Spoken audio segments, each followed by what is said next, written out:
Hello and welcome to the Film Ireland podcast. I'm Gemma Creagh and I'm chatting with Alan Gilsenan about his powerful documentary, The Days of Trees.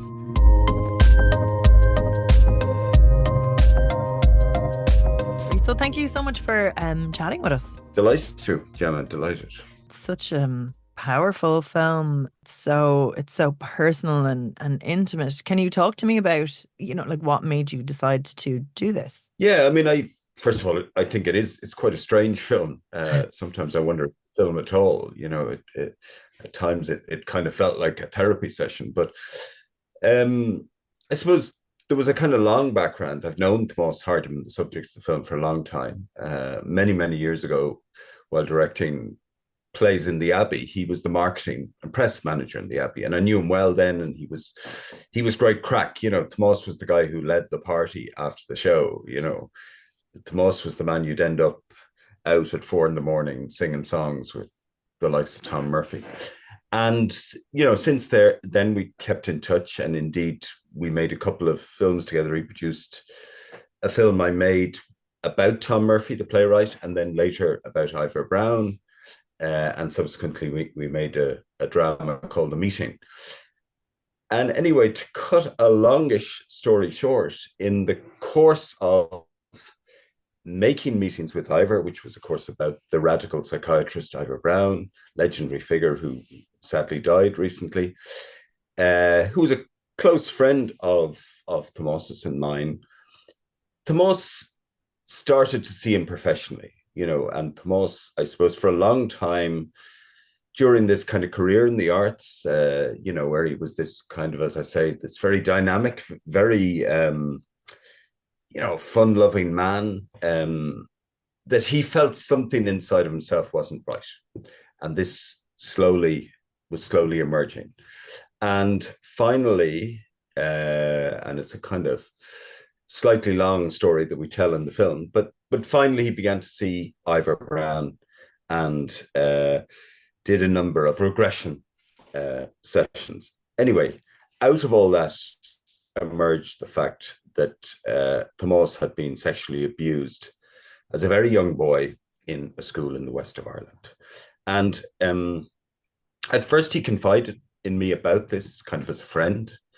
And this happened over a couple of years where we talked about it and talked with Ivor, and, very delicate, very complex thing. And making a film was the furthest thing from my mind. But gradually, as we excavated in some detail, somehow, can't even remember how, the idea of a film emerged, but not a documentary, not a film that Tomás would be in, but rather perhaps I even toyed with the idea of animation, or perhaps an experimental film, or perhaps even a drama based on his experiences. But eventually, as he kind of regained, I suppose, his own autonomy over his own story, and he gathered strength, and it became clear that he wanted to tell his own story. And in the end, we came back to this very simple idea that during COVID, we headed off to Glenstall Abbey outside Limerick, kind of on a retreat, really. Just myself, Tomás, and Bob Brennan, wonderful sound recordist that many people will know. And over the course of about 10 days, we made the film. Because it's so intimate. Did you know before going into the shoot the route it would take, or was it more of an organic fielding during those 2 days? Like, did you sort of have it roughly plotted out? No, I knew the story. I knew what had happened, and I talked at length with Tomás over years. But generally, in terms of the actual filmmaking, I always, regardless of what I'm doing, prefer an organic, intuitive kind of process. So, this might be laziness or lack of planning, but I believe, particularly with documentary, I believe that, if you're too prescriptive, if you're too organized, you kill the spontaneity, you kill the truth unfolding in front of your eyes. So, while I had a general plan, I like to just follow where the story leads us intuitively. And I think one of the things, again, particularly in documentary, is that you have to be alert actually to what's happening before your eyes, not what you hope will happen or what you think will happen. And I think, this just a personal bugbear, but I can see a trend in documentary. We live in a fabulous era of documentary, particularly feature documentary, cinema documentaries. But I can see a trend of many, many feature documentaries starting to ape a kind of Hollywood model. So they try and fit a potentially wonderful, complex story into some sort of very simplistic 3-act structure. And it stops being documentary. It stops being about the wonderful complexity of our true existence and something that you can see filmmakers are trying to shoehorn into some kind of commercial structure. And that, to me, first of all, seems dishonest, but also seems uninteresting. You say that, but I actually think the film, the way the narrative is weaved is quite like you've your peaks and troughs, but I do think that it felt like it had a little bit of a 3x structure where you'd had the setting up the state of the world, the slow release of information, the midway point of processing. Like there was a lot there that is like a satisfactory sort of classical structure, but I think the form was so unique. Like then even like the upward tick at the end, but it was so intimate. And what I thought was so beautiful is how like it was just done so intimately through like quiet conversation. Probably Tomás is such a beautiful speaker and storyteller that you're completely in the moment as you go through it with them. Knowing somebody so well going into this, was it hard to detach yourself to, to put the filmmaker hat on and to look at things from that outsider perspective? Yeah, yeah. I mean, first of all, you're right to pick me up on, what I was saying. You know, and when I talk about uh, kind of twisting the truth into a narrative, it doesn't mean that as a filmmaker you totally lose all sense of making a film.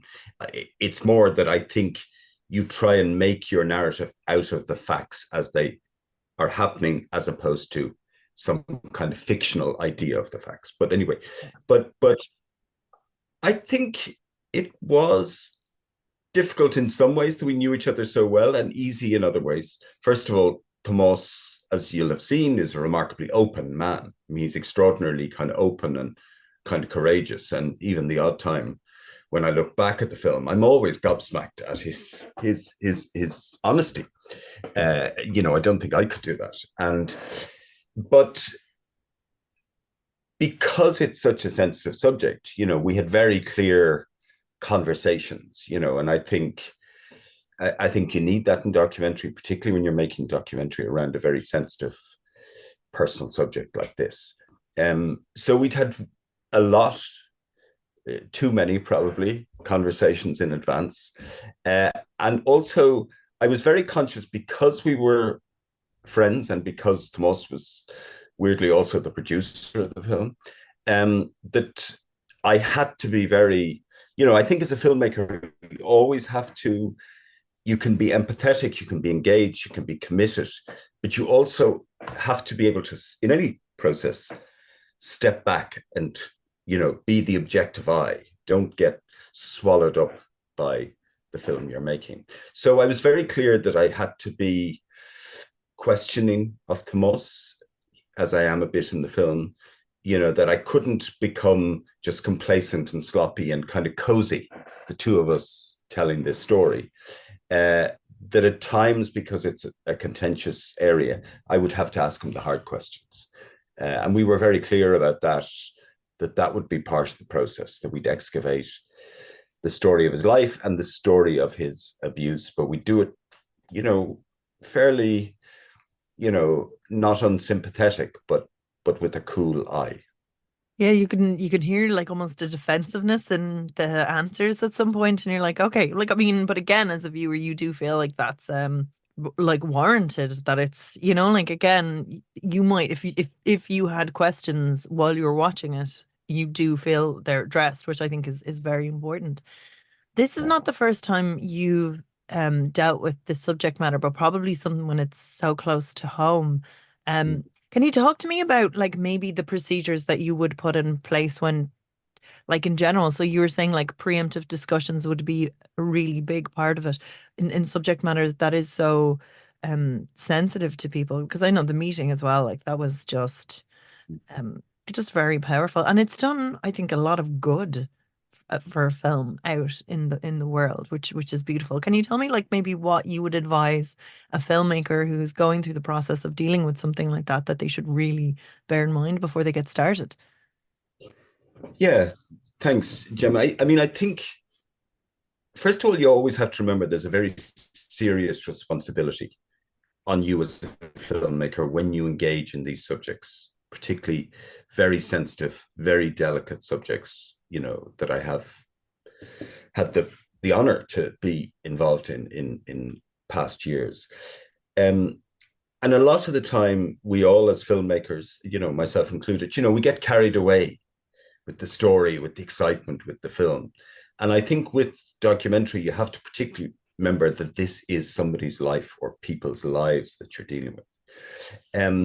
And so you have to be clear-eyed about that. But also, I do think it comes down to honesty and having honest conversations. I often, hear people discuss documentary and kind of, or even directing in general, and see it as a kind of slightly Machiavellian process, that you're kind of like a puppet master and you're trying to manipulate people. I think this can happen in drama, can happen in documentary, that somehow your job is, in some kind of dark and devious way, is to manipulate the situation for the good of the film. Now, of course, there's a bit of that. I mean, I'm not wholly naive. There's a bit of a director is kind of always on the outside looking in and trying to steer things in a certain direction. But I think when you're dealing with sensitive subject matter, I think ethically and also I think filmically, the best process is to be honest, to be very clear with people what you're doing, what this involves. I knew when we embarked on this process that is, the fact that Tomás is so open is wonderful as a filmmaker. He's a wonderful subject. He's articulate, he's passionate, he's open, he's courageous. But also, I think you have to protect your subject a bit and remind them, because often in the process of making a film, particularly like this, was quite intimate and quiet, and we were away in Glenstraw, that there becomes a moment, as there was, last night in the IFI, where this thing becomes public, where suddenly your life is public and people are discussing it. So I think, first of all, you have to always remember that this thing that might start as an intimate, private conversation ends up as a public discussion. But secondly, I do believe that if you include your participant, your subject, in the process and make them understand it, that ultimately it will make for the better film, because they know, so rather than it being a kind of con job to get people to do things and say things, they actually understand the process. But also there is, and it took me a while to learn this, there's a real power in the truth. Sometimes we think filmmaking is all about smoke and mirrors, and it often is, and that's brilliant. But I think particularly with documentary, the sheer power of somebody's articulation, authentic articulation of their experience is something that really moves people. And it took me a while to learn that, to trust that. Yeah. And going into it, so would you bring Tomás into the edit then? Would you just say like, look, this is the final cut?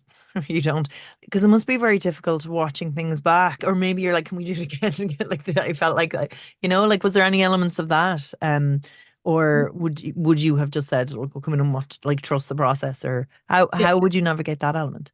No, I would think, I mean, you know, lesson one often in film school with documentary is don't give over your autonomy. And this is a complex area, so the practical thing would be you're the director, you never hand over autonomy of the film to the subject. And I understand all that practically.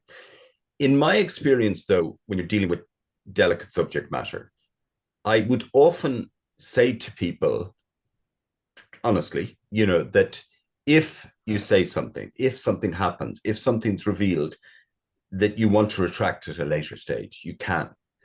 And invariably people don't, but I think it gives them the comfort, of being able to say, actually, no, Alan, I thought about that and I don't want that in. Now, that's not to say you discuss the edit with them. And that has happened to me many years ago. I made a series in Tran Psychiatric Hospital called The Asylum, and there was a wonderful character in there who I loved and who was a major part of it. And very late in the process, he pulled out. And I had to respect that, even though from a film point of view, it was a kind of, a disaster. We had to kind of remake the film. But I think generally, in my experience, if you give people, you're asking them to trust you, but if you trust them that if there's something that they, on reflection, want to withdraw, I would let them, but not in that kind of discussing cuts with them. I think that's a whole process. And I think also, in my experience, and it happened with this, that you go away and you edit and you re-edit. And I had a wonderful editor, Bjorn McGilla, on this, who's, an extraordinary man to work with. That when we brought the first cut to Tomás, he was kind of, gobsmacked and, moved by it. So I think in a way, that end of it is our job as filmmakers, and sometimes I think if you engage people too much in that, they don't quite understand the process, how it's all going to come together. And there's some weight to the watching of films like this as well. Like I know, like watching the meeting and being part of that audience, and then knowing like everyone who's involved is getting so close. And there's that shared experience of being in an audience and the weight of what's being said, and you were saying the truthfulness of what's being said. Is there any kind of lessons that you learned from that you're kind of bringing in to prepare Tomas, that it's like, because I can imagine just offhand, his it must be so difficult for his family to see, because I think there's a way of articulating and putting the pain in a way that is undeniable, that the fallout of it. I'm just wondering, like what's your, like, are you kind of preparing yourself for that kind of response now? Has that already kind of started to come through? No, I think you're absolutely right. That's a very delicate process, and you also have to think of other people in their lives, and in Tomás's case, this is something we would have discussed with his family. They certainly would have seen the film ahead of it entering the kind of public domain, and it was lovely. Last evening we had a screening and Q&A in the IFI, and Tomás' eldest sister stood up and she said she remembered watching it the first time, and kind of, because in ways, I mean, it is very disturbing and at times quite graphic. And she remembered watching it with her sister. Tomás is a bevy of sisters, and they were, I suppose, upset and moved and also concerned at Tomás, their baby brother, exposing himself and the family to the world. But she said then they moved beyond that and they began to see that this was something redemptive, that this was something healing. And I think invariably it is. I do think the truth kind of heals us. We all know most of the time, probably including now, we're talking such nonsense. We're all spoofing how I feel great. How are you, Gemma? That actually, when somebody speaks their truth, there is something quite profound about that, and Tomás certainly does this. So I think it's important that you bring people close, in this case, close to Tomás, through the process with you. Now, there are times, because, families, loved ones, we don't always agree on everything, So there are times people have to stand their ground and say, no, this is my truth. Because sometimes the forces of conservatism and small-mindedness creep in. and you can't make a film in that context. But I think you have to be respectful of the people around, in this case, Tomás, but ultimately you have to allow your subject be true to themselves. And was there any sort of pushback in terms of like, I mean, it's dealing with clerical abuse that's just been so ingrained in our society across a wealth of things, a wealth of areas. And I actually think like part of our disgraceful reaction to mental health in this country for so long, like now it's changing and very much so. I mean, Tomas is someone from a middle class background that's healing, but there's so many people I think that that don't have access to any sort of tools to help themselves heal yet. And like it's kind of like a top-down discussion. Everything is shifting for the better, but it's still so slow. But it's just, has there been any pushback in terms of, like people getting on the back foot and getting very defensive about it and questioning things? Not so far. I mean, I suppose it's early days. I mean, one of the things that's been very striking, when we've talked about the film or shown the film or indeed talking on the radio is, you get extraordinary messages, but you also realize that out there, maybe even listening to this, there are people who carry the heavy burden of trauma that's happened to them, and they've carried that in secret. And sometimes they feel they can't talk to anybody. So I suppose what Tomás shows that there is a power in owning your own story, your own truth, even if it's a difficult truth. And there is hope in that, and there is healing in that. But there is also something that's happened, occasionally people would say, oh, what are you doing? I said, I've done this film and blah, blah. What's it about? And I always try and steer clear of saying, oh, it's about clerical sex abuse, it's about child abuse, because those words have almost become meaningless, like now when we talk about war in Gaza or Ukraine, the death and the horror is become so commonplace it nearly doesn't have any meaning. And I think you always have to remember when you look at any of the stories that have emerged about, I suppose child abuse in this case, that at each story there is this individual horror, this individual, explosion into a young and innocent life that echoes and resonates throughout their life and the lives of the people who come in contact with them. And in a way, that's one of the things that I like, that rather than talk about the issue, we're talking about a person. And Tomás is a remarkable person in that he's able to be honest for the rest of us,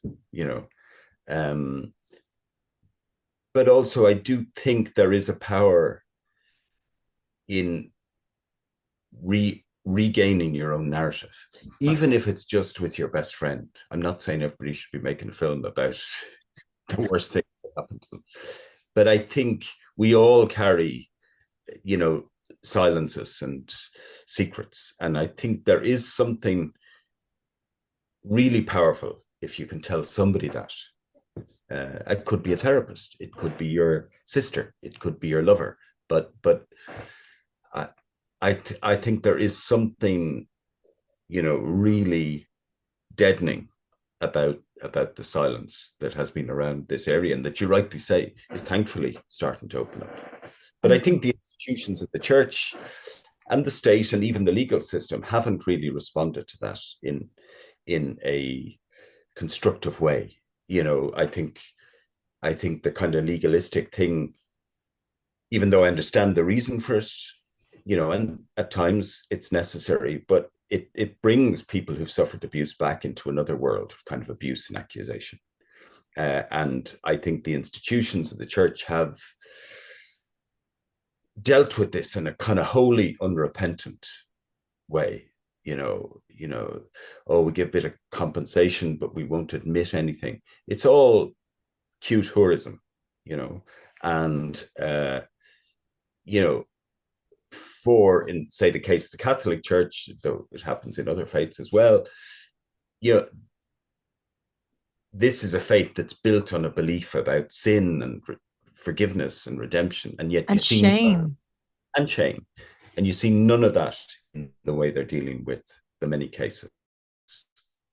No, and you definitely get like, I mean, that was what was used to silence us as a society, and the toxic cost of it. I mean, and like my thing is, I think this is so important because there's the stigma of men specifically speaking out, and that's how, like things like this has gone so prevalent. It was so prevalent in sports. Like since, even when the church are starting to rescind their grip, like, like there's so many institutions now that has experience of this, that people are quiet, that people think that they're the only ones that this has happened to. Like Jesus, the George Gibney case is horrific in terms of the extent of it. But I do think, like, oh, Tomás makes just such a beautiful point of speaking out and regaining it, and that's you lose your power as opposed to historically, which was everyone was encouraged to. And I do still think the legal system sort of exists to do that, is to shame people into not talking. Yeah. And also, I think the legal system takes so long. Yeah.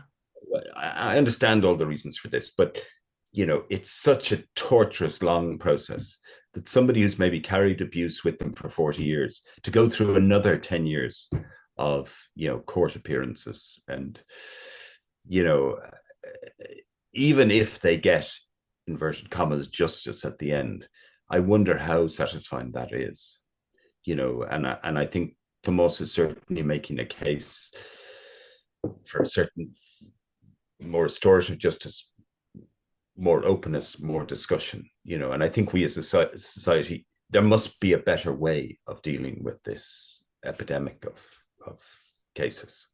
And again, this is sort of your second time going so deep into the psychology behind um like sexual violence and the huge fallout and cost of it. And then I think you kind of do a tour then when you're going around with your film, because it will have impacted so many. I can only imagine how visceral it is going to screenings where you're talking and then people coming up afterwards going, like, I can imagine as a filmmaker and a creative that takes a huge cost from you emotionally. Like, how do you manage that burden? Yeah, I mean, I suppose it does. You also have to remember, I think, and it's part of the process, is that, like, I'm sensitive, I hope. I try to be anyway, to the pain of, say, what Tomás has gone through, or say Alva Griffith, the wonderful woman who was the subject of the meeting. But it's not my pain. You can sometimes get carried away, like, God, she's terrible. I'm exhausted, uh, that in a way, as a filmmaker, you're there to serve their story. You are, My but story's. you're living it though for the whole, like, I mean, I can imagine like actually the edit for something like that is the thing where you're in that and you're replaying it and you're like, it's almost like you're watching it on full screen in a dark room for like Yeah, days upon days upon days, and you're retelling the story in a different way and moving from a different perspective. Like I know, like I know it's not going to compare to living through the fallout of it, but it's still like heavy yeah, to be sitting in for that amount of time. And then to go, all right, I'm finished at it. Now we're going to go to screen it. And then to kind of go, people come up to you after screening and go, oh my God, something as horrible, if not more horrible, has happened to me. And, you know, maybe I'm just a little heartless, but no, it does. I mean, I remember yeah. I've done other things, the series in the Close. psychiatric series in the hospice, and sometimes I'd come home from work, I was, oh, and my wife would go, don't want to know, don't want to hear your sad tales in the kitchen, um, but on a more serious level, yes, of course. I can remember we showed the meeting once in a cinema in Galway, and you know an older woman stood up after the screening, and inspired by Alva's story, and said, I've never said this before, but I was raped as a teenager, and that makes you like, that's kind of shocking. And but also there is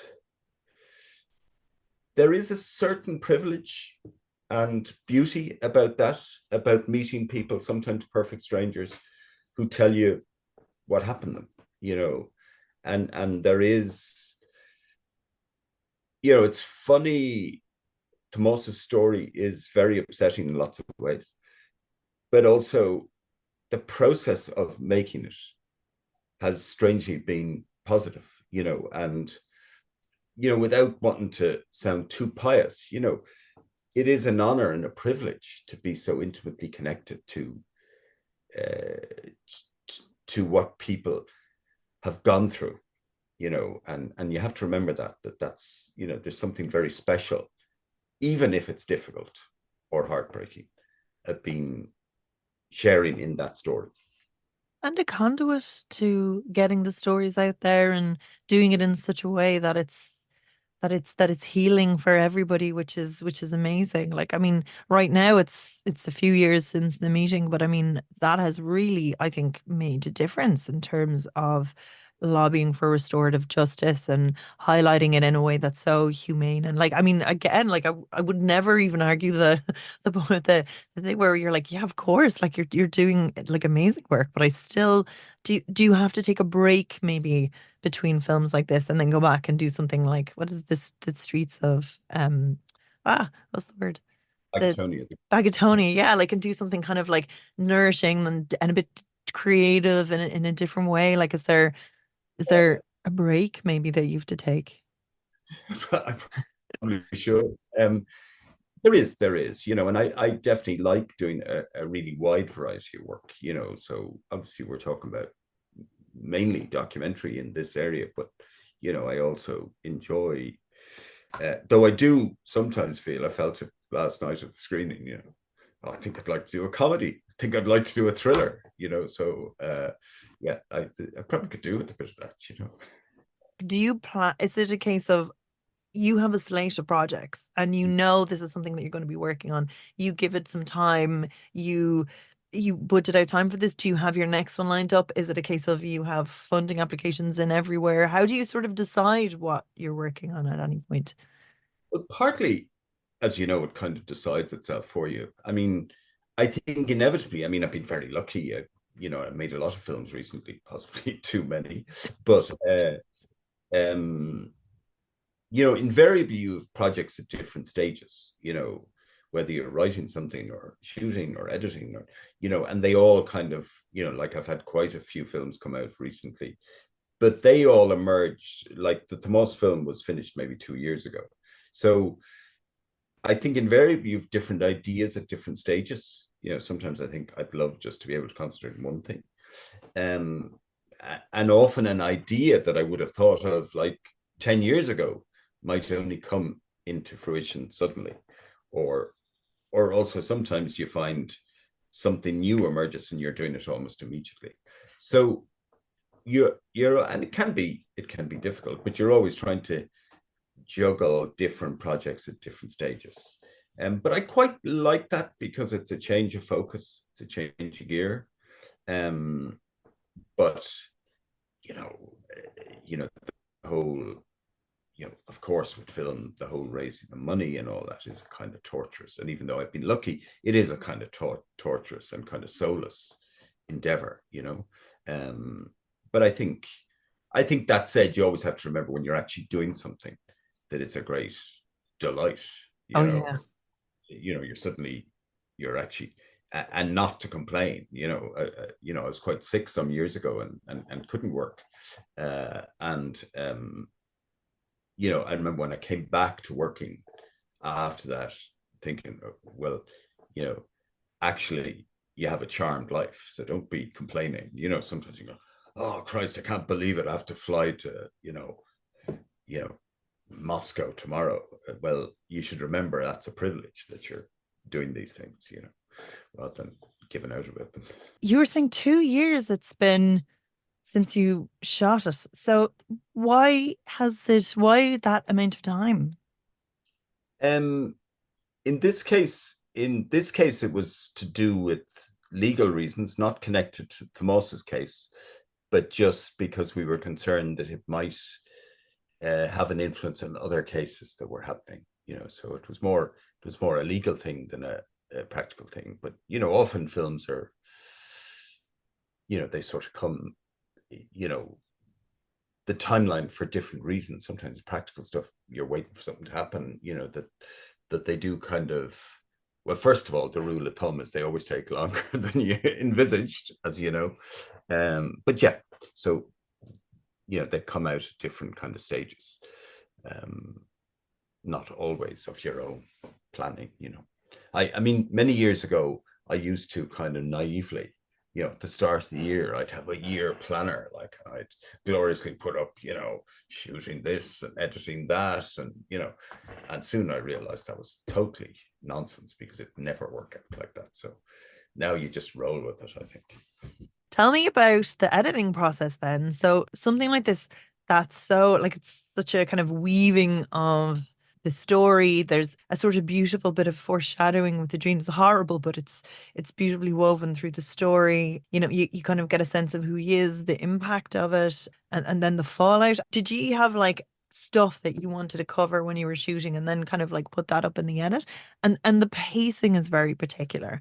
Was that something that, made itself very clear at the beginning or that you found? No, I think, as I said earlier, it is a bit intuitive for me. Obviously, when you're shooting or when you're doing interviews or whatever, there is part of my brain is calculating, have I covered this? Am I doing this? So it's not totally just like, free form, but it is mainly intuitive. And I do believe quite strongly that, particularly with documentary drama, it's obviously slightly different, but you find the story in the edit. It's like filming is like gathering up all these precious things, and whether it's sounds, whether it's images, whether it's uh, pieces of dialogue, and then somehow you find the story in the edit. And I really think the editing is where you make the film. And I've been blessed to work with a lot of really really great editors: Emer Reynolds, Tony Cranston, Oliver Fallon, people who I've really enjoyed and continue hopefully to work with. Um, and that's such you hear the cliche, film is a collaborative art, but that collaboration is vital. And Bjorn Midtjylland, who edited The Days of Trees and has also edited a lot of my recent films, he's an extraordinary contributor. I mean, it is genuinely a collaboration. And I think when you're working with good people, you trust them. I think a lot of people think directing is often about control everything, whereas actually for me it's the opposite. It's allow the talents that you're working with to, by osmosis, enter into the project. And of course, the better the person is, the more hands off in a way a director should be. Obviously you have to have an overall guidance, and you have to be able to say, no, hang on, I think we've lost it here. I think sometimes director, it's good to have an overview to stand back, whereas a cinematographer or an editor or a composer, they're deep in the weeds with it. But I can't say enough about Bjorn Midtjylland, who's just an extraordinary person to work with. And I think on this film, which was very low budget, very small, with a very small crew, but the team in post production, along with Bjorn, Rob Flynn, who's a wonderful kind of sound designer and kind of mixer, Yeah, he's Rory brilliant. White, a young but kind of brilliant composer, um, and even John Foley, who did the graphics. What I love about that team of people is, they each apply such intelligence and passion to their area, and also then work together. And that's a really lovely thing as a director, and actually makes your job a lot easier. And it is the music, the sound mix. There's a real subtle power to it, but it never overpowers the story. It always sort of like, like you're never distracted by it, but it brings you along that journey in that really wonderful way. And I think it kind of sits very well with the tone. Like I don't know how to describe this. When you're viewing a film, sometimes it gels really well in a way that nothing sort of stands out and you're just being brought on a journey. And for something so sort of contained, the world that's created in this is big because it's Tomás telling his story, but you're completely on board with it. I'm just wondering, was that something maybe that you were like, I knew this is exactly what I wanted at the end, or are you sort of always just going with your kind of creative gut on this is the decision? No, I wanted something like this. Yeah, you'd have some kind of feeling. I couldn't tell you what I want at the end, but I would know the feeling of it. And I think again, the great thing about working with good people in any area, in this case, we're talking about post, the likes of Bjorn and Rob and Rory and John, and also the other people in Outer Limits who would have worked on the grade and the online, is that good people often, I think, in my experience, good, creative, talented, intelligent people don't need to shout about their talents and have a sensitivity to the other elements. So if you have a good composer, they know not to, they know it's not all about them and they don't want to overshadow everything. Same with a good sound designer or a good editor who just wants to show off. And I think I was blessed that this group, they had a kind of symbiosis, sometimes working remotely, sometimes they hadn't even met each other. But I think the really good people don't shout. They don't even need their work to shout for them. They just have a sensitivity. Actors are the same. One actor can come on screen or on stage and blow everyone away. But of course, the good actor knows that's not what it's about. It's about, where do I fit into this story? And I think, one talks about, say, in drama, casting, and of course casting is vital. But I do think if you also cast your team, you cast your post-production team. And I think that's as vital, the combination of talents, intelligence, intuition, and skill, and how they work together is really vital, and sometimes overlooked. You can bring together a group of brilliant individuals, but they're not serving the central film. And just if someone had cut you a blank check for the film and said, Just get what you want, just get what you want with this," is there anything that you would change in terms of production? Asher, I'd change everything. I'm always sitting there going, "Oh Jesus," um, uh, with everything I've made. But I think in this particular case, there was a strength in the limitation. That this was very intimate. Literally, there was three of us there, including Tomás, on the shoot. Uh, and I think there's a great liberation in doing something very intimate and small. Sometimes if you're doing a feature film or something big, sometimes the machine can take over and almost, your job is to kind of rein that in and make it work for the film. But I think sometimes doing something like in this case, or in, say, The Ghosts of Bagatonia, very small, intimate little films, there's a lovely control that you get. The things, obviously you wish, oh, I wish I could do this, or I wish I could do that. But actually having control of what you're making is a lovely thing. And so I think definitely, even though, obviously there'd always be things I'd do differently, the intimacy of The Days of Trees served its subject matter. And maybe it would have been harder for Tomás to be so open and honest had it been a bigger production. Yeah. And what would like what would you like to do now? Like, just say again, your projects that you have. Is there something like leaning into a genre? Do you want to do something totally different now, or would you like to dig deeper into this area? What would be your next project if you got to pick and the money gods didn't pick? Yeah, no, definitely. I mean, I've been developing and writing a couple of feature films, which hopefully will be kind of next up. Though, as you know, that's a kind of inexact science. But yeah, I'd certainly like to get back to doing a bit more drama. Recently I've done a couple of these intimate and sometimes experimental films, which I love.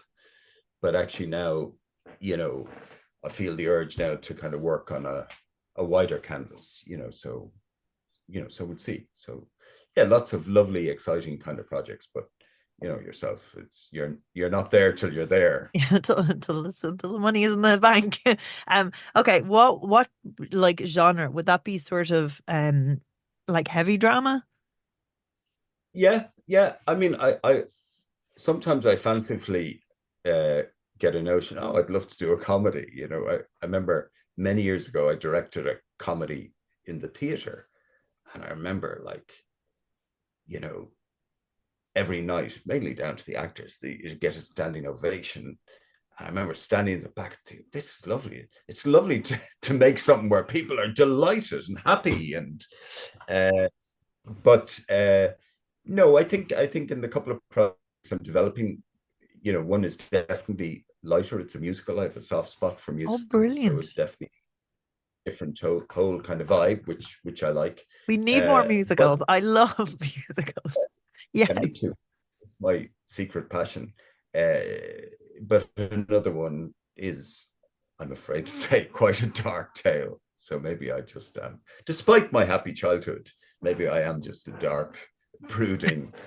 Well, thank you so much for chatting with us. It was such a beautiful film and such a moving film. And just in case anyone is sort of going, oh, I'm not in the mood of anything heavy, it's deceptively light. Like the subject matter is very harsh, but Moss is such a charismatic, warm figure, and he does tell it like so. It's not like you're not going into it going, "Oh my God, I'm just going to sit down and just be depressed for the Yeah, whole time." It's actually I, sort of beautifully woven. So I would, it, yeah, lots of people said that. Yeah. So there is, I think there is hope, and you know, and Tomás has a wonderful joy about him. yeah. It's funny, it's a heavy subject, and we've had very heavy conversations over the years, but we've also had great fun. So I think you're right to point that out, that it's not, oh Christ, do I want to go into a dark room and deal with child abuse for 90 minutes? Yeah. No, it's They're human. affirming about it. Yeah, healing, it's celebratory.